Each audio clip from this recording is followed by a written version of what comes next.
इस कार्यक्रम के पुण्यार्चक हैं श्रीमती विमला देवी बिलाला परिवार, Anupnagar, Indore, Madhya Pradesh. Shanti medicos, MMF infotech technologies private limited. Shrimati Vimla Devi, Mukesh Chandanbala, Vijay Mamta, Sanjay Jyoti, Hitesh Ritika, Priyansh Kamni, Lavina, Pranjal, Deepika, Abhi, Pranay, Deepanshu, घृति Pataudi. Shri Hanuman Prasad Barjatya परिवार, जशपुर, रायपुर, नागपुर। श्री राजकुमार, श्रीमती सुधा जैन, श्री विनोद, श्रीमती संजना जैन, श्री दिलीप, श्रीमती सीमा जैन, रासु, शीतल, राहुल, अदिति, रचित, मौलिक, जिनांश, वंशिका, धैर्य, वंदित जैन, पुष्पा, विमल पांड्या, इंदौर, स्नेहलता, विकास काला, जयपुर, ममता, सुरेश सेठी, कोलकाता, सानू, अमित जैन, सूरत, पूर्वा, हर्ष पाटनी एवं हितांश, कोलकाता, सलोनी, हर्षवर्धन जैन, आगरा, वेदिका, यश पाटनी, नागपुर।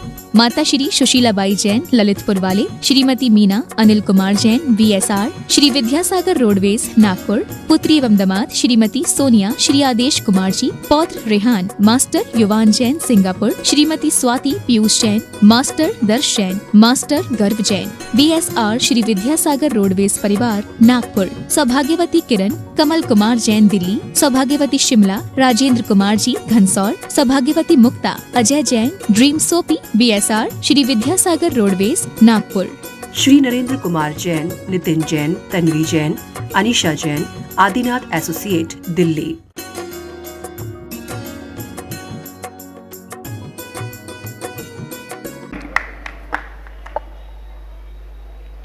ओम नमः सिद्धेभ्यः, ओम नमः सिद्धेभ्यः। जय श्री ओम नमः सिद्धेभ्यः। जयन्ती यस्यावदतोऽपि भारती, विभूतयस्तीर्थकृतोऽप्यनिहितो। शिवाय धात्रे सुगताय विष्णवे, जिनाय तस्मै सकलात्मने नमः। जिनाय तस्मै सकलात्मने नमः। जिनाय तस्मै सकलात्मने नमः।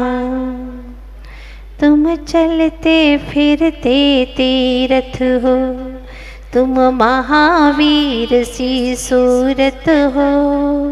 जब जब देखा तुम्हें ध्यान लीन, लगते जिनवर की मूरत हो। लगते जिनवर की मूरत हो। तुम महागुणी हो महाकवि, तुम महागुणी हो महाकवि। पूजित हो सब गुणवानों से, सच ही हो गुरु भगवंत रूप इस जगती के इंसानों में। तुम सच ही हो भगवंत रूप, तुम सच ही हो भगवंत रूप इस जगती के इंसानों में। आदि तीर्थंकर श्री आदिनाथ भगवान की जय। चैतन्य चमत्कारी श्री पार्श्वनाथ भगवान की, श्री 2400 तीर्थंकर भगवान की, संत शिरोमणि महातपस्वी आचार्य गुरुदेव श्री विद्यासागर जी महाराज की, पर्वराज पर्यूषण महामहोत्सव की, उत्तम तपधर्म की। हम जिंदगी भर जीते हैं कुछ इस तरह, हम जिंदगी भर जीते हैं कुछ इस तरह कि जीना नहीं चाहते, जीना पड़ रहा है। जीना नहीं चाहते पर जीना पड़ रहा है। और मरते वक्त मरते भी कुछ इस तरह कि मरना नहीं चाहते, मरना पड़ रहा है। शायद इसीलिए जीवन को बार बार दोहराना पड़ रहा है। शायद इसीलिए जीवन को बार बार दोहराना पड़ रहा है। जो नहीं चाहते वो हो रहा है, क्योंकि हमने काम ही ऐसा किया है कि वह होगा। जिस काम को करने के लिए इस धरती पर जन्मे थे, वो काम हम करते ही नहीं है। माँ के गर्भ में थे तब कहते थे, सोचते थे कि बस जैसे इस गर्भ की भयंकर वेदना से बाहर गया, निकलूंगा और अपना जीवन तपश्चर्या में बिताऊंगा।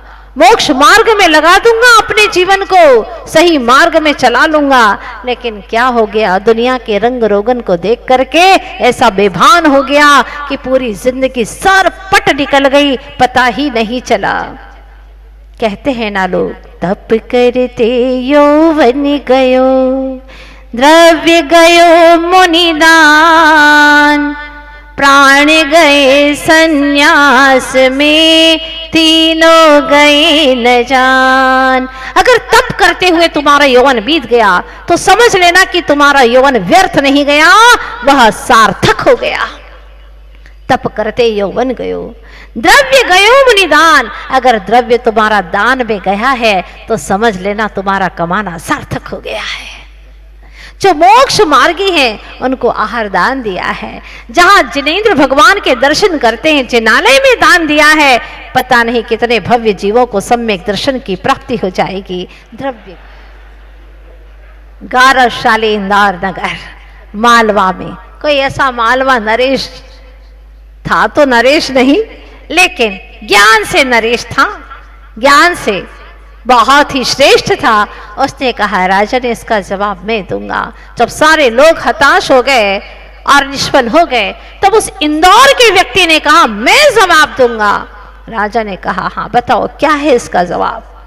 उसने कहा, सम्राट, आयु घट तृष्णा बढ़े, आयु घट तृष्णा बढ़े, मन घट बढ़त हमेश, भावी घटे न जीव की, सुन नरपति सुरेश। वह राजा सुरेश कहता, वाह धन्य धन्य, बहुत अच्छा सटीक जवाब दिया। हर पल पल पल आयु घट रही है, आयु घट तृष्णा बढ़े, पर तृष्णा बढ़ती जाती है। छोटा सा था, बहुत छोटी छोटी तृष्णाएं थी, है ना। छोटे छोटे खिलौने से काम चल जाता था। छोटा सा घर, मिट्टी का चूल्हा, छोटे छोटे बर्तन खेलने के, और छोटी सी एक गुड़िया थी, बस उसी से खेल लेता था। छोटा सा एक मकान था खेल खिलौने का, उसी में मस्त रहता था। लेकिन अब बड़ा हो गया, अब छोटी गुड़िया से काम न चलेगा, अब छोटे से घर से काम न चलेगा, अब छोटी सी गाड़ी से काम न चलेगा, अब तो अच्छी वाली गाड़ी चाहिए। हाँ, ब्रांडेड होना चाहिए, हर चीज ब्रांडेड होना चाहिए। हाँ, अब काम नहीं चलता, तृष्णाओं का विस्तार हो गया। जितना जितना आकांक्षाओं का विस्तार हो गया, उतनी ही चीजें बड़ी बड़ी चाहिए, बहुत सी चाहिए, बड़ी भी चाहिए, बहुत सी भी चाहिए, मन भरता नहीं है। एक हुआ तो दो चाहिए, अनेक चाहिए, और जिंदगी भर इन्हीं तृष्णाओं के विस्तार में व्यक्ति का जीवन खत्म हो जाता है। आयु घट तृष्णा बढ़े, तृष्णा नागिन ज्यो ज्यो डंके, लहर जहर की आवे। आप भूल तो नहीं गए ना, कल मैंने एक जगह आपको स्टेन करके रखा था, आचार्य भगवान महामुनीश्वर के श्री चरणों में। वह यमपाल भी पहुंचा था, बड़े बड़े राजे महाराजे दर्शन कर रहे थे। सोचा था उसने कि मैं भी जाऊं, लेकिन इतने बड़े लोगों के बीच में मुझे तो कोई भी गिरा देगा, धक्का मार के बाहर कर देगा, और क्या पता इतने बड़े लोगों के सामने उन्होंने मुझे देखा कि नहीं देखा, मैं तो बहुत छोटा गरीब सा हूं, तो सबको निकल जाने दो। इसके बाद में वह पहुंचता है गुरु महाराज के पास में, लेकिन गुरु के लिए क्या धनी क्या निर्धन, वह तो देखते हैं कि यह गुणवान कितना है। गुणवान है तो उसे आशीर्वाद विशेष मिल जाता है। धन्य है वह क्षण। जब वह पहुंचा तो गुरु ने कहा, हे भव्यात्मन, सुन करके हृदय बाग बाग हो गया। मुझे इतना अच्छा शब्द से पुकारा, आज तक किसी ने नहीं पुकारा मुझे। हे भव्यात्मन, तुम्हारा संसार निकट है, बोलो क्या नियम लेना चाहते हो। महाराज, आप तो मेरे लिए भगवान हैं, आप जो कहेंगे वही नियम धारण करूंगा, बस मेरे अनुकूल हो, क्योंकि मेरा काम तो आप जानते ही हैं राजा के यहाँ मैं नौकरी करता हूँ और मुझे फांसी की सजा देने में मुझे ही नियुक्त किया गया है। लोगों को पता नहीं कितनी दिन में कितने लोगों को फांसी की सजा मुझे देनी पड़ती है, उनको मौत के घाट उतारना पड़ता है, राजा की जो आज्ञा है वो करना ही पड़ता है। मुझे बहुत दुख होता है, लेकिन क्या करूं, आप तो मुझे जो आज्ञा दें वही मैं पालन करूंगा। महाराज श्री ने कहा, सुनो, चतुर्दशी के दिन, सिर्फ चतुर्दशी के दिन जीवन पर्यंत के लिए चाहे कैसी भी परिस्थिति आए तुम कुछ भी करो, लेकिन उस दिन तुम किसी जीव की हिंसा नहीं करोगे। ठीक है महाराज, एक दिन का पालन तो मैं बहुत अच्छे से कर लूंगा, प्राणपण से इस नियम का पालन करूंगा। साथ में मुनीश्वर ने उन्हें महामंत्र का स्मरण कराया, याद कराया बैठ करके, और उस भव्य जीव ने नमोकार मंत्र को कंठस्थ कर लिया। कहा कि नित्य प्रतिदिन एक माला अवश्य फेरना, इससे तुम्हारा उद्धार होगा। इसमें पंच दिव्य शक्तियां हैं, परम वीतरागी हैं, राग द्वेष से रहित हैं, ऐसे महान महान आत्माओं का यह स्मरण का मंत्र है। जाओ, तुम्हारा कल्याण होगा। इंसान जो होता है, जो तिरने वाला होता है, उसके लिए एक इशारा ही काफी होता है, लेकिन जिसको नहीं तिरना है उसको जिंदगी भर भी सुनाते रहो तो वही है कि औंधे घड़े पर, चिकने घड़े पर, एक तो औंधा भी है और चिकना भी है, कैसे पानी ठहरेगा। घर पर नहीं है, किसी आवश्यक कार्य के लिए उन्हें अचानक घर से बाहर जाना पड़ा है ताकि मैं अपने नियम का पालन कर सकूं। आज पहली चतुर्दशी है। हाँ। और इतने में ही क्या हुआ, वो चतुर्दशी कौन सी थी? अष्टानिका की चतुर्दशी थी। और राजा ने पूरे नगर में ढिंडोरा पिटवा दिया था कि इस अष्टानिका में कोई भी जीव की हत्या नहीं करेगा। किसी ने भी अगर जीवों की हिंसा की तो उसे फांसी का हुक्म सुनाया जाएगा, फांसी दी जाएगी। ये राजा ने नगर में ढिंडोरा पिटवा दिया। अष्टानिका महापर्व है। पहले राजा ऐसे होते थे, अहिंसक दयालु राजा होते थे और पर्वों में ऐसी घोषणा कराते थे, उचित दंड दिया जाता था ताकि कोई भी गलत कार्य राज्य में न करे। लेकिन हुआ क्या कि दूसरे दिन त्रयोदशी का दिन था और राजा के ही बगीचे में जीवों को मार करके उनकी हड्डियां वहां पर गिरी पड़ी मिली। माली ने देख लिया था कि किसने जीवों को मरवाया है, मारा है, किसने भक्षण किया है, लेकिन बोले तो कैसे बोले, उसके तो प्राणों की बाजी लग सकती है, उसको भी मृत्यु दंड हो सकता है। कुछ न बोला। राजा ने बुलाया कि यह अष्टानिका पर्व में यहाँ पर हड्डियां कहाँ से आई, किसने जीवों को मारा है मेरे बगीचे में? कोई नहीं बोला। तब राजा ने अपनी बुद्धिमत्ता से रात में गश्त लगाई और गश्त लगाई तो इसमें से उसने धीरे से सुना, माली मालिन से कह रहा था कि मैं जानता हूं कि काम किसने किया है, तू भी जानती है, लेकिन अपन कैसे बोले राजा को, वो हमें मार देगा, फांसी की सजा दे देगा, क्योंकि उसका तो इकलौता बेटा है राजकुमार, वो उसे तो मार ही नहीं सकता और हमें और मरना पड़ेगा। इसलिए चुप रहने में ही सारे, तुम्हारा मुंह कभी खोलना मत, कभी मत खोलना, बाद में भी खोला तो तुम्हें मृत्यु दंड मिलेगा। ये बात राजा ने सुन ली। राज दरबार में बुलाया माली को प्रातः काल चतुर्दशी का दिन और कहा कि सच बताओ, अगर सच नहीं कहा तुमने, मुझे पता है कि तुम सच क्या है जानते हो, अगर तुमने नहीं बताया तो तुम्हें जरूर प्राण दंड मिलेगा, और अगर बता दिया तो ये राजा के वचन है, वो तुम्हें अभयदान देता है, अभयदान देता है, तुम्हें कोई प्रकार की बाधा नहीं आएगी, तुम्हारा सारा जीवन सुरक्षित रहेगा, ये मेरा वचन है। तब उसने बताया कि इस तरह से आपके ही इकलौते बेटे राजकुमार ने जीवों को मरवाया और मांस का भक्षण किया है।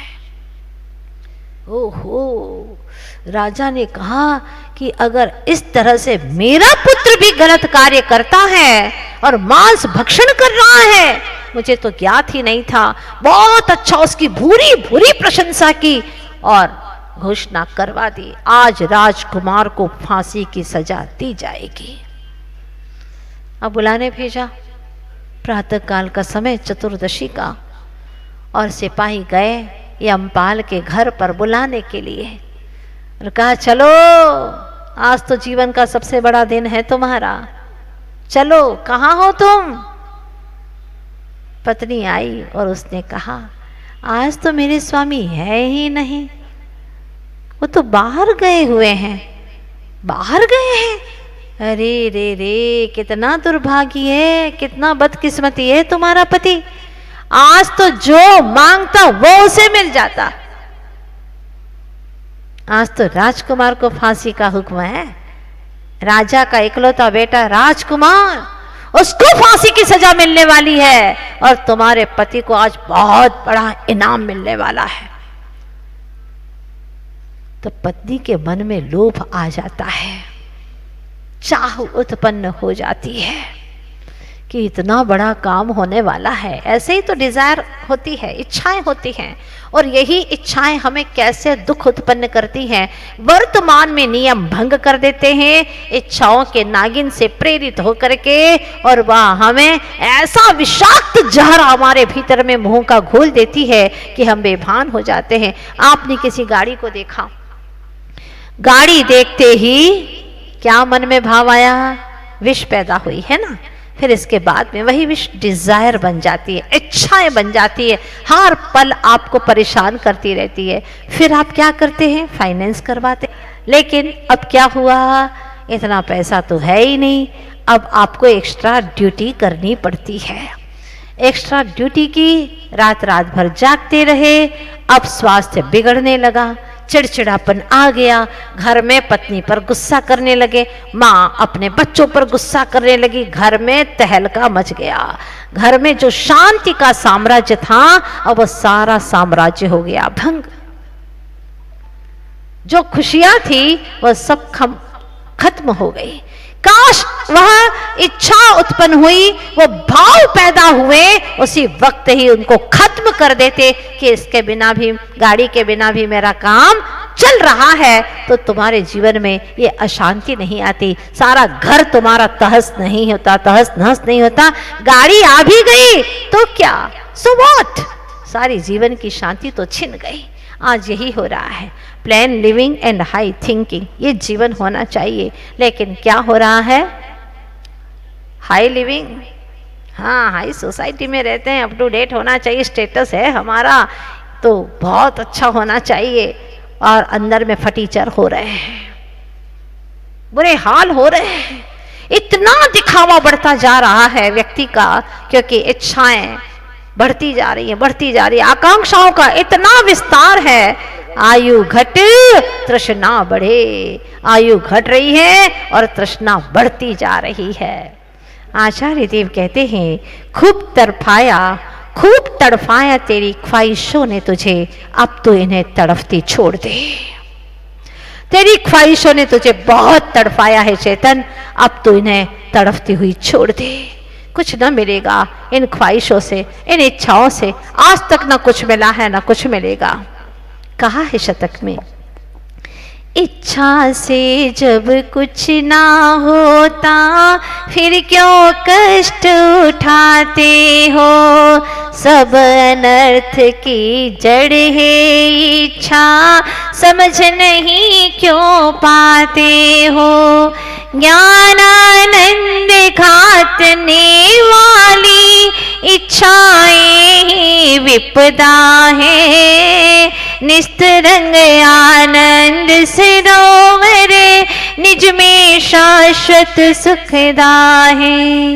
इच्छा ही है शत्रु तुम्हारी, सब सुख चैन छीन लेती, सही समझ ही मीत बने तो खोई निज निधि दे देती। सही समझ लो, बस ये तुम्हारी बपोती है, ये तुम्हारी निधि है। चाहते तो हैं माता जी शत्रु को ना पालें और सही सम्यक ज्ञान को अपना मीत बना ले, चाहते तो यही है। उसमें भी लोगों ने भजन बना दिया एक, चाह यही है हृदय हो निर्मल, मन ये क्यों नहीं बदलता है। आप बता दो हमको हे गुरुवर, ये दिल क्यों नहीं बदलता है। आप बता दो हमको ये गुरुवर, ये दिल क्यों नहीं समझता है। आप लोग सब जानते हैं ना, ये भी कहते हम जानते हैं ये जीवन तो क्षण भर का उजियाला है। सांस न जाने कब रुक जाए, आखिर सबको जाना है, आखिर सबको जाना है। फिर भी फंसता जाता है मनवा, ऐसा सब क्यों होता है। आप बता दो हमको हे गुरुवर, ये दिल क्यों नहीं समझता है। सब जानते हैं, इतना भी जानते हैं सुख देने से सुख मिलता है। कहते हैं हम हरदम ही, पर देते हमेशा दुख ही दुख। कैसी है ये नादानी, कैसी है ये नादानी। कुछ सोचे ना समझे ये मनवा, ऐसा सब क्यों होता है। आप बता दो हमको हे गुरुवर, ये मन क्यों नहीं समझता है। आप ही बता दो ये क्यों नहीं समझता। वो बता भी देंगे लेकिन समझना तो तुझे ही होगा। आचार्य जी कई बार बोलते हैं कि समझदार ही बीच मझधार में होता है। क्या? समझदार ही बीच मझधार में होता है। बीच मझधार में पड़े हुए हैं, कर तो रहे हैं सब कुछ, धर्म ध्यान सब कुछ कर रहे हैं। तुम क्यों कर रहे हो ये महत्वपूर्ण, क्या क्या कर रहे हो ये महत्वपूर्ण नहीं है। क्यों कर रहे हो? धम्मम भोग निमित्तम न दुसो कम क्षय निमित्तम। कर्म क्षय के लिए नहीं कर रहे हो, भोगों के निमित्त से कर रहे हो। ऐसा धर्म ध्यान करते हैं ना 10 दिन तो 355 दिन तक खूब धन आता है, दुकान अच्छी चलती है, हाँ, और बेटा भी होता है इससे। हे भगवान, बहुत रॉन्ग नंबर आपने डायल कर दिए हैं। इस धर्म से तो भगवान हो सकती हो तुम। भगवान, इतनी बड़ी वस्तु हासिल हो सकती है तुम्हें, और तुम क्या छुटपुट चीजों के पीछे पड़े हो। फसल आएगी तो घास तो फूस तो यूं ही उग जाएगी। बाह्य उपलब्धि के लिए कर रहे हैं, वह तप नहीं है, वह तो मेहनत मजदूरी है। जैसे एक डॉक्टर है, एक डॉक्टर है 8-8 घंटे ऑपरेशन कर रहा है, बिल्कुल तल्लीनता से। थोड़ी सी भी गलती हो जाए मरीज खत्म। एक छोटी सी गलती सारे समीकरण को गलत कर देती है, सवाल को सारा गलत कर देती है। प्लस के स्थान पर माइनस कर दो, क्या हो जाएगा? सारा गणित फेल हो गया आपका। बस उसी प्रकार से डॉक्टर 8-8 घंटे तक ऑपरेशन में तल्लीनता से दिमाग खपा रहा है, लगा रहा है, बिल्कुल तल्लीन है। मैं आपसे पूछना चाहती हूँ, उसकी उस कठिन परिश्रम को, मेहनत को क्या आप तपस्या नहीं कहेंगे? बोलो, उसको महातपस्वी कहोगे? तपस्वी मान करके उसकी पूजा करोगे आज के दिन? आ जाओ डॉक्टर साहब, नहीं कर सकते। एक कृषक है, सवेरे से रात तक खेत खलिहान में परिश्रम कर रहा है, बहुत मेहनत कर रहा है, कठोर कठोर कार्य कर रहा है। क्या उसकी उस मेहनत मजदूरी को आप तपस्या नहीं कहोगे? बोलो ना, नहीं कहोगे। लोग असमंजस में पड़े, कुछ लोग थोड़ा यूं हिला रहे हैं, फिर यूं कर रहे हैं। मतलब दोनों चीजें हैं। अभी ये जान ही नहीं रहे कि उसको तपस्वी कह दे कि नहीं कह दे। अगर सारे कृषि करने वाले ही तपस्वी हो जाएंगे तो ऋषियों को कौन पूछेगा? नहीं, वो कृषक को हम तपस्वी नहीं कह सकते। एक विद्यार्थी आईएएस का एग्जाम दे रहा है, दिन भर में 18 घंटे पढ़ रहा है, 18 घंटे पढ़ रहा है, बिल्कुल तल्लीनता के साथ में। क्या उसके कठिन परिश्रम को आप तपश्चर्या नहीं कहेंगे? नहीं कह सकते। एक व्यापारी है बेचारा, पूजन पाठ सब छोड़ छुड़ा करके, पर्यूषण में भी सब छोड़ दिया उसने, और ऐसा तल्लीनता से व्यापार कर रहा है। सवेरे के 8 बजे से रात के धर्म ध्यान की भी यहाँ शिविर छोड़ दिया बेचारे ने, क्योंकि हाय पैसा, जैसा तैसा कैसा भी आए पैसा है। इतनी मेहनत मजदूरी कर रहा है, और उससे पूछो तो वो कहता है नहीं नहीं, मैं अपने लिए थोड़ी ना कुछ करता हूं, मैं तो दूसरों के लिए कर रहा हूं। और उसके बच्चों से पूछते हैं तुम किसके लिए कर रहे हो? हम अपने बच्चे के लिए कर रहे हैं। सब दूसरों के लिए कर रहे हैं। क्या उसको, व्यापारी को, उस विद्यार्थी को आप महातपस्वी कहोगे? नहीं। एक गोताखोर देखो ना, गोताखोर अपनी जान हथेली पे लेकर के सागर की गहराइयों में चला जाता है बेचारा मोती ढूंढने के लिए। क्या आप उसको तपस्वी नहीं कहोगे? वो मजदूर देखो, गर्मियों में भी, भर गर्मी में, ज्येष्ठ मास की तपती दोपहरी में सिर पर उठा रहा है, तसले उठा रहा है, शक्ति नहीं है फिर भी उठा उठा करके दिन भर काम कर रहा है। क्या उसके परिश्रम को आप तपस्वी नहीं कहेंगे, तप नहीं कहेंगे? चित्रकार को देखो कितनी तल्लीनता से चित्र बनाता है। और पूछा तो उसने कहा मैंने 8 घंटे में आचार्य भगवान का चित्र बनाया है। क्या ऐसे आचार्य जी के चित्र बनाने वाले को आप महातपस्वी नहीं कहोगे? चलो थोड़ा थोड़ा समझ में आने लगा है। एक शिल्पी है जो कि बाहुबली भगवान जैसी मूर्त बना रहा है। क्या उस शिल्पी को, उसकी तल्लीनता को आप महातपस्वी नहीं कहेंगे? वो टोडरमल जी जिन्होंने 6 माह तक नमक नहीं खाया, टीका लिखते रहे लिखते रहे लिखते रहे, जब 6 महीने के बाद में पत्नी ने भोजन दिया तब उन्होंने पूछा क्यों आज नमक नहीं डाला? मैं तो 6 महीने से ही नहीं डाल रही थी। इसीलिए कि आपके लेखन क्रिया में कहीं से भी आलस्य ना आए। और आपने बहुत अच्छे से टीका लिखी। जब पता चला कि कल आपकी टीका पूर्ण हो गई है तो आज मैं नमक डाल करके भोजन लाई हूं।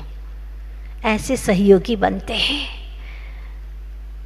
आप अपने बेटे को समझाओ, डांटो, धर्म ध्यान कराने के लिए, वह वास्तव में आप उसके ऊपर उपकार कर रहे हैं। नमक नहीं डाला, वो दुश्मन नहीं थी, वो उनकी सहायक थी, सहयोगी थी, मीत थी उनकी।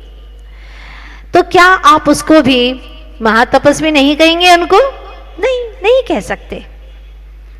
जब तक वह चारित्र को अंगीकार नहीं करते, उत्तम तप को धारण करने वाले नहीं कहे जा सकते। इच्छा निरोधस तपः, इच्छाओं का निरोध कर देना तप है। कोई चाहत नहीं, इसमें कोई इच्छा नहीं, फिर भी कहता है वांट पीस, मैं शांति चाहता हूं, शांति चाहता हूं। अरे कहते क्यों हो? बोलना बंद करो। जितना बोलोगे उतनी अशांति होती जाएगी। आई निकाल दो, मैं भी निकाल दो, मान का प्रतीक है। वांट निकाल दो, चाह छोड़ दो, चाह को भी निकाल दो, पीस रह जाएगा, ओनली पीस, सिर्फ शांति शांति शांति। तो अपने मनोबल को मजबूत करना है। आज बच्चों में मनोबल खत्म हो गया, बड़े हो जाते हैं मनोबल खत्म। छोटी सी बात किसी ने कही, सुसाइड करने की बात कर रहे। पहले के समय में विद्यार्थी को कैसे पढ़ाते थे, कैसे उनके मनोबल को मजबूत करते थे, गुरुकुल पढ़ने के लिए भेजते थे। और घर से जब गुरुकुल के लिए घोड़ा निकलता था तो गुरुजी कहते थे पीछे मुड़ करके देखोगे नहीं। घर की माँ रो रही है, पिता रो रहे हैं, भाई बहन रो रहे हैं, मेरा भाई जा रहा है, लेकिन पीछे मुड़ करके नहीं देखोगे। अगर देखोगे तो तुम्हें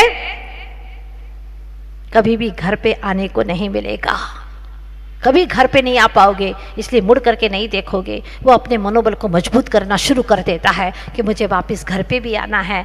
और वह देखता नहीं है, पीछे मुड़ करके गुरुकुल में चला गया और वहां पर परीक्षा शुरू हो जाती है। गुरुजी कहते जब तक मैं ना आऊं तब तक आंख बंद करके यहीं पर बैठना है, तभी प्रवेश मिलेगा, अन्यथा गुरुकुल में प्रवेश नहीं मिलेगा। अब प्रवेश तो पाना ही है, आंख बंद करके बैठ जाते हैं, मनोबल मजबूत करते हैं।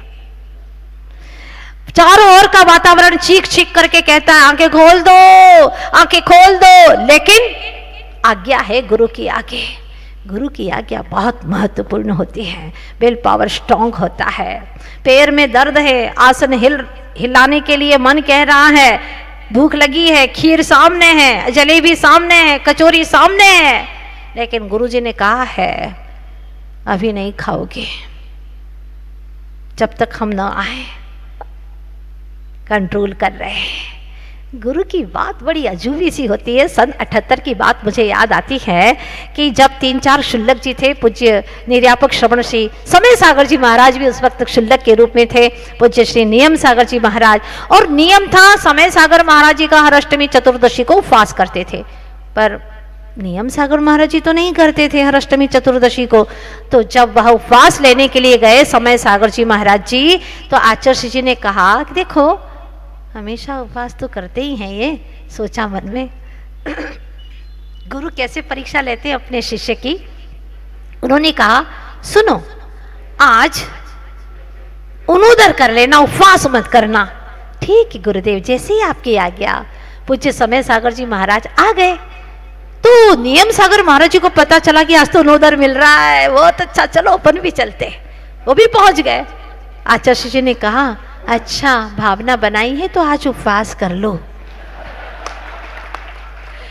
ये होती है गुरु की अंतरंग स्थिति। वो कैसे शिष्य को आगे बढ़ाते हैं। बच्चा छोटा है तो उसको दूध में पानी डाल करके पिलाया जाता है, माँ जानती है, और बड़ा है माँ हमें भी पानी डाल करके पिला रही हो क्या? नहीं बेटा, तुझे तो मलाई का थक्का डाल के पिलाऊंगी। हाँ, ये होती है माँ। आप लोग भूल तो नहीं गए ना? हाँ, वो चर्चा में कर रही थी आपसे, और मैंने सोचा फांसी क्यों लगाए, अभी उसको थोड़ा सा और सोचने दो, और सोचने दो। लेकिन राजा का तो तय निर्णय था। चतुर्दशी का दिन था और इधर से एक घोषणा हो गई कि आज राजकुमार को फांसी लगने वाली है। पत्नी को आ गया चाह, और जहां चाह है वहां तो दाह है, चैन पड़ता ही नहीं है। उसने इशारा कर दिया, मेरे पति ने कहा है कि वो घर पे नहीं है आज, मेरे पति ने कहा है कि वो आज घर पे नहीं है, मेरे पति ने कहा है। समझ गए सिपाही, घर में पहुंच गए, और पहुंचने के बाद भी उसको पकड़ करके बांध करके राजा के सामने उपस्थित किया।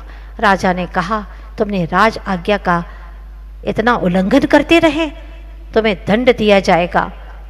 राजन, आप जो दंड दे मुझे स्वीकार है, बाद में दंड दूंगा, पहले तुम्हें फांसी लगाना है राजकुमार को, ये मेरी आज्ञा है। उसने कहा राजन क्षमा कीजिएगा, मेरे गुरु महाराज है, राजा नहीं महाराजा है। महाराज है मेरे गुरु, और उनसे मैंने संकल्प लिया है चाहे प्राण चले जाएं, लेकिन मैं चतुर्दशी के दिन किसी को भी मारूंगा नहीं, किसी की हत्या नहीं करूंगा, किसी को फांसी की सजा नहीं दूंगा, ये मेरा प्राण है। तो राजा के सामने भी तुम्हारा प्राण है। जाओ सिपाहियों, इसको भी राजकुमार के साथ में मार दिया जाए। कौन मारेगा? फांसी की सजा जो देता था वो तो संकल्प कर रहा है, वो तो कह रहा है टस से मस नहीं हो रहा है। राजा को आया गुस्सा, और उसने कहा जो बड़ा सारा तालाब है, पानी से लबालब भरा है, शिशुमार तालाब, उसमें दोनों को बांध करके फेंक दो बीचों बीच में। दोनों को फेंक दिया गया। क्या हुआ? उसके पास में तो महामंत्र था ना, जल तरणी नहीं भव तरणी विद्या थी उसके पास में। गुरु ने कहा था कि तू संसार से तर जाएगा। तुमसे गुरु कहे कि तुम नमोकार मंत्र पढ़ो, तुम संसार समुद्र से तर जाओगे, तुम्हें विश्वास नहीं होता, तुम्हारे भीतर में श्रद्धा नहीं आती। कुछ दिन के बाद पे फिर कहते हो दूसरा मंत्र दे दो ना, कोई अच्छा वाला मंत्र दे दो। तुम्हारा मन अच्छा नहीं है, तुम्हारा मन स्थिर नहीं है, इसलिए तुम कामयाबी कभी हासिल नहीं कर सकते। मन में श्रद्धा है, दृढ़ता है तो महामंत्र सारे मंत्रों का राजा है। उस यमपाल चांडाल ने मन में श्रद्धा से महामंत्र का स्मरण किया, क्या हुआ?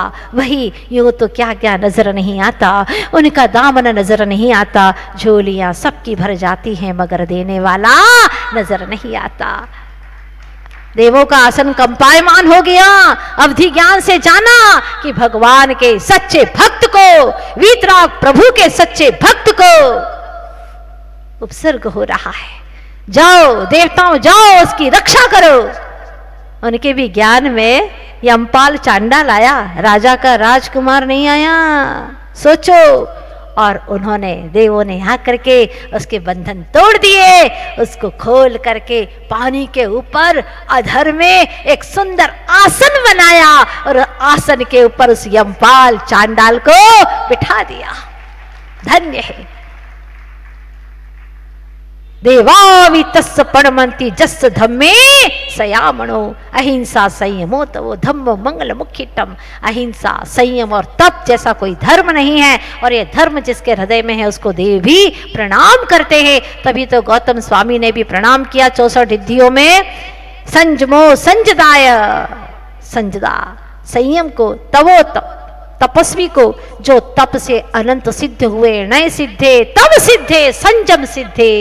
ऐसे सभी सिद्धों को यह सिद्धालय की दशा परम अवस्था प्राप्त हुई है। ऐसे तपश्चर्या को प्रणाम करते हैं, तपस्वियों को प्रणाम करते हैं। देवता लोग जय जयकार करने लगे, नगर में हवा की भांति बात फैल गई। राजा आए और उन्होंने अपने आंखों से देखा। क्या देखा?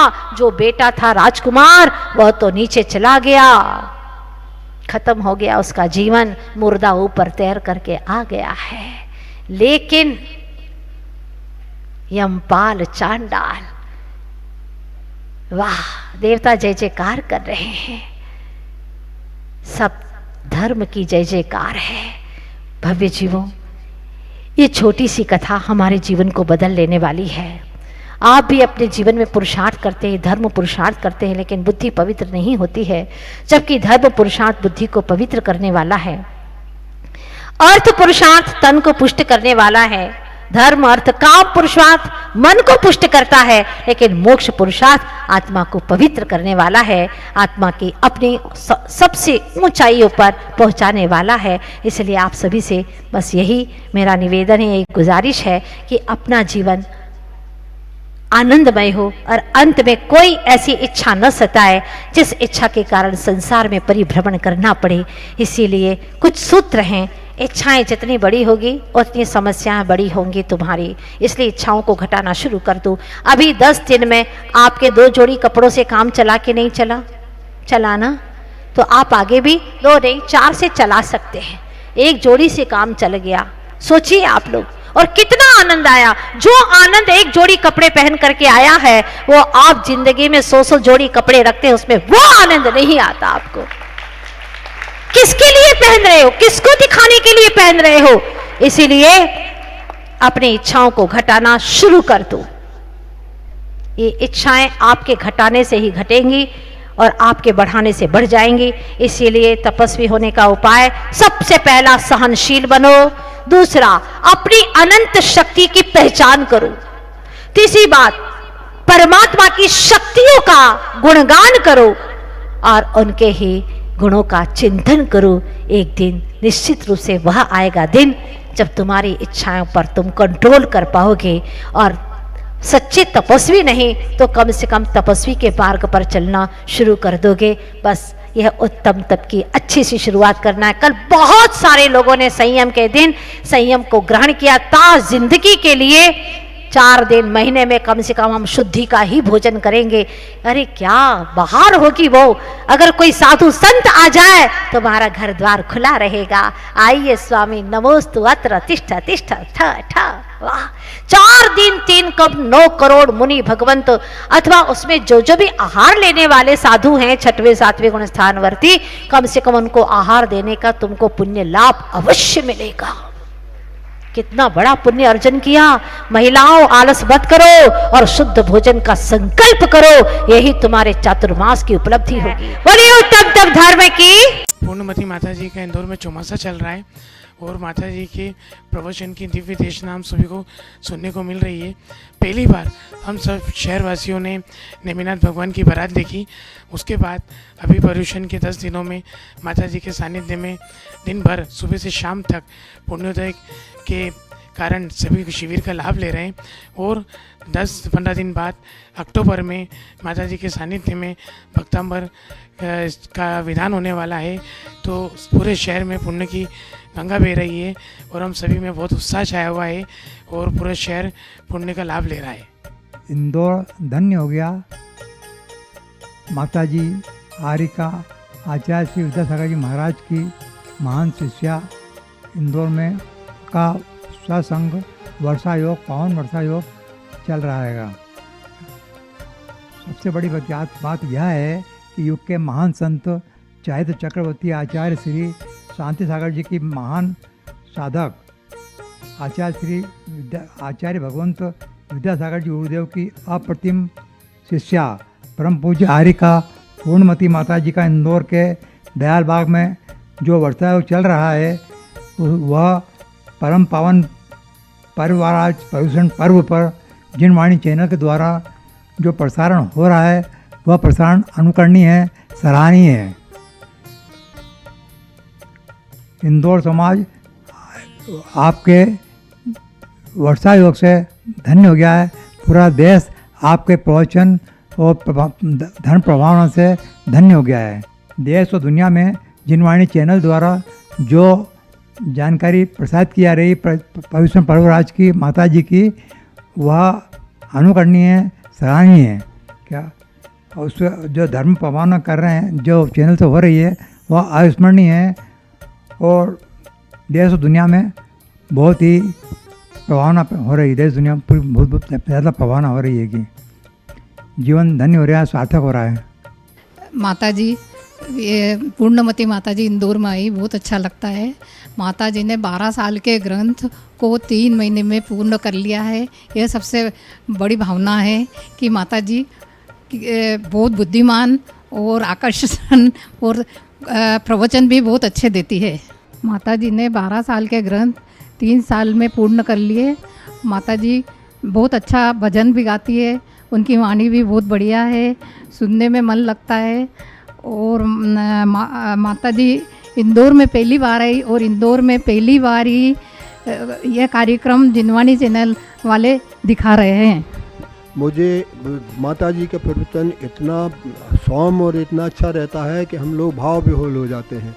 माता जी ने इंदौर में पधार कर मतलब इंदौर में जो है धर्म की गंगा बहा रही हैं, उसके लिए हमारा इंदौर की पूरी जन समाज जो है बहुत प्रसन्न है और दिन रात मतलब उनके प्रवचन सुनती रहती है।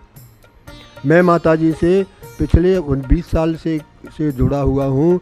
माता जी मंडलेश्वर में गई थी जब उस समय मैं एग्जीक्यूटिव इंजीनियर सिंचाई विभाग में था।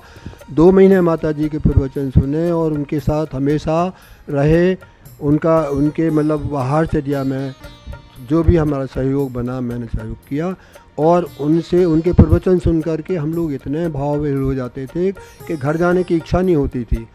मैं 1978 से आचार्य श्री के उसमें जुड़ा हूँ। जब उनकी बुंदेलखंड में मतलब एंट्री हुई थी उस समय से उनके आचार्य श्री के चरण पकड़े हैं। उसी समय से माता जी के नाम सुनते रहते थे और उनके दर्शन जो किए मैंने मंडलेश्वर में किए और मंडलेश्वर में इतना प्रभावी मतलब उनका प्रवचन रहा कि इस पूरी जनता जो है मंडलेश्वर की जैन समाज की जनता जा कर के बैठती थी और प्रवचन सुन कर के उनके भजन उनके सब कुछ सुन कर के बहुत अच्छा लगता था। मैं चाहता हूँ कि माता जी का चातुर्मास बड़ा सादर संपन्न हो और वो भी इधर विजयनगर और हमारे इंदौर में की तरफ मतलब उनके चरण पड़ें तो हम लोग बहुत बहुत धन्य हो जाएंगे। इस कार्यक्रम के पुण्यार्चक थे श्रीमती विमला देवी बिलाला परिवार, Anupnagar, Indore, Madhya Pradesh. Shanti medicos MMF infotech technologies private limited, Shrimati Vimla Devi, Mukesh Chandanbala, Vijay Mamta, Sanjay Jyoti, Hitesh Ritika, Priyansh Kamni, Lavina, Pranjal, Deepika, Abhi, Pranay, Deepanshu, घृति Pataudi, Shri Hanuman Prasad Barjatya परिवार, जशपुर, रायपुर, नागपुर, श्री राजकुमार, श्रीमती सुधा जैन, श्री विनोद, श्रीमती संजना जैन, श्री दिलीप, श्रीमती सीमा जैन, रासु, शीतल, राहुल, अदिति, रचित, मौलिक, जिनांश, वंशिका, धैर्य, वंदित जैन, पुष्पा, विमल पांड्या, इंदौर, स्नेहलता, विकास काला, जयपुर, ममता, सुरेश सेठी, कोलकाता, सानू, अमित जैन, सूरत, पूर्वा, हर्ष पाटनी एवं हितांश, कोलकाता, सलोनी, हर्षवर्धन जैन, आगरा, वेदिका, यश पाटनी, नागपुर, माता श्री सुशीलाबाई जैन, ललितपुर वाले, श्रीमती मीना, अनिल कुमार जैन, VSR, श्री विद्यासागर रोडवेज, नागपुर, पुत्री एवं दामाद श्रीमती सोनिया, श्री आदेश कुमार जी, पौत्र रेहान, मास्टर युवान जैन, सिंगापुर, श्रीमती स्वाति पीयूष जैन, मास्टर दर्श जैन, मास्टर गर्व जैन, VSR, श्री विद्यासागर रोडवेज परिवार, नागपुर, सौभाग्यवती किरण, कमल कुमार जैन, दिल्ली, सौभाग्यवती शिमला, राजेंद्र कुमार जी, घनसौर, सौभाग्यवती Mukta, Ajay Jain, dream soapy, VSR, Shri Vidyasagar roadways, Nagpur, Shri Narendra Kumar Jain, Nitin Jain, Tanvi Jain, Anisha Jain, Adinath associate, Delhi.